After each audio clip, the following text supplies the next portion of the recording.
Okay, let me show you this that I had to learn. Albert Einstein said that imagination is everything. It's the preview to life's coming attractions.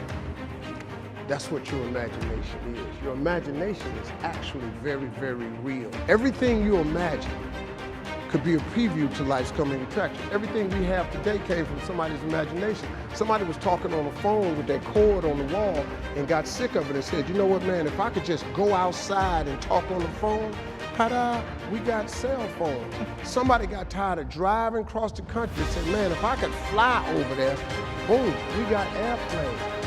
Imagination is everything. It's a preview to life's coming attraction. Everything you've ever imagined is real. See, I tell young people like this.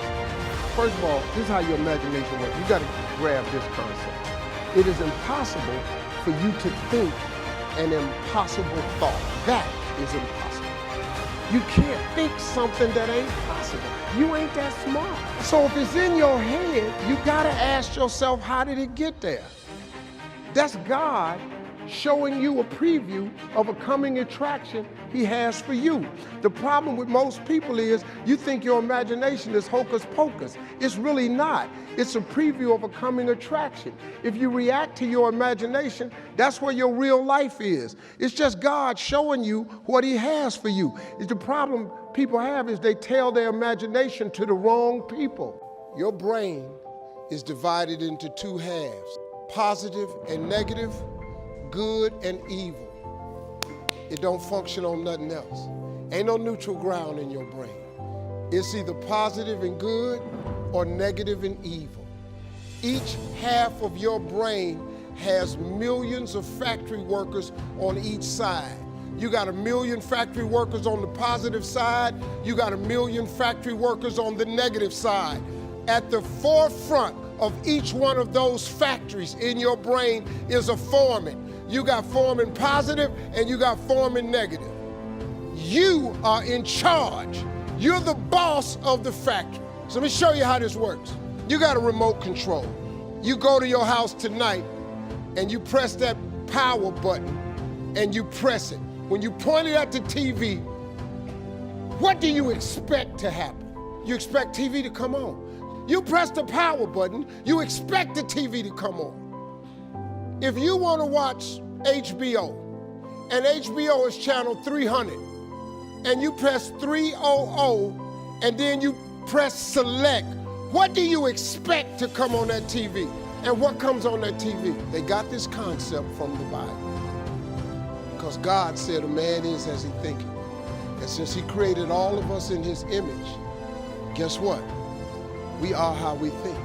If God said, let there be light, it was light. He gives you the same power to produce. You can't make a world, but you can make your own world. Since your brain is in two halves, let me show you how this works. You wake up in the morning and you say, man, I don't feel myself today. I got up on the wrong side of the bed. I'm not a morning person. Foreman negative hears that. He steps to the front. He said, what did you say? You say, I said I woke up on the wrong side of the bed today. I'm not myself. I'm not a morning person. He says, you got it right away. He said, hey, the boss just woke up and said he's not a morning person. He's having a bad day today, and he ain't feeling himself. Let's get to work. The 1 million factory workers start producing thoughts to justify what you just said. So now guess what? Man, I hate my alarm clock went off this morning. I got to get out here in this traffic. I'm gonna drive down here today. I don't even like these people on my job. I can't stand this car I'm finna get in this morning. Sure wish I had a new car, but I'm driving this ragged ass car. And on and on and on. And your day starts tumbling into what you ordered at the top of the day. You could wake up in the morning and you say, you know what? Today is gonna be a great day today. I expect something really good to happen for me today. Man, thank you, Lord, for waking me up this morning. He said, what did you say? You say, I said I'm having a great day today. I expect something good to happen today. Thank you, Lord, for waking me up. Foreman positive turns around and goes, all right, let me have your attention. Steve's having a great day today. He's expecting some wonderful things to happen. And man, let's get it going. And they start manufacturing thoughts. Same brain. Man, I can't wait to go to work today. It may not be the job I want, but at least I got a job. I'm sure grateful I got a car to drive to work today. Hey man, at least I got a check coming in. I sure want to thank you, Lord, for this roof over my head today. I appreciate the fact that I don't have a car, but at least I can walk to the train. Man, this is going to be great today. That's how your mind works 24/7. It never turns off. You have got to change the way you think. It is the whole determining factor of where you go in life. We are all where we are today because we thought ourselves to this position. If you don't like the position, think yourself out of it. You can get discouraged a lot of ways, but the one surefire way to avoid discouragement, first of all, let's understand something. We're all participating in this thing called life, all of us.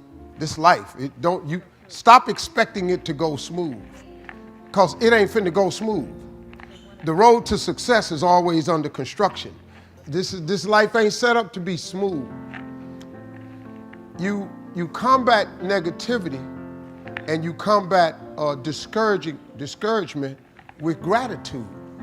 It's the one way to combat discouragement is with gratitude. What messes you up is you focus on the thing that's not happening. And that causes you to get discouraged. So whenever you get discouraged, you have to change your focus from what's not happening to what has happened. And it straightens you out immediately. Because what causes the downslide is if you get wrapped up into what ain't happening, it get ugly, man. But you have to focus on gratitude. People don't understand how serious gratitude is. You know, it's a serious principle of success. It's hard to be miserable and grateful at the same time. My mama passed. I was 40. I didn't do good, man. I thought I was crumbling. I was crushed. I thought I was gonna die.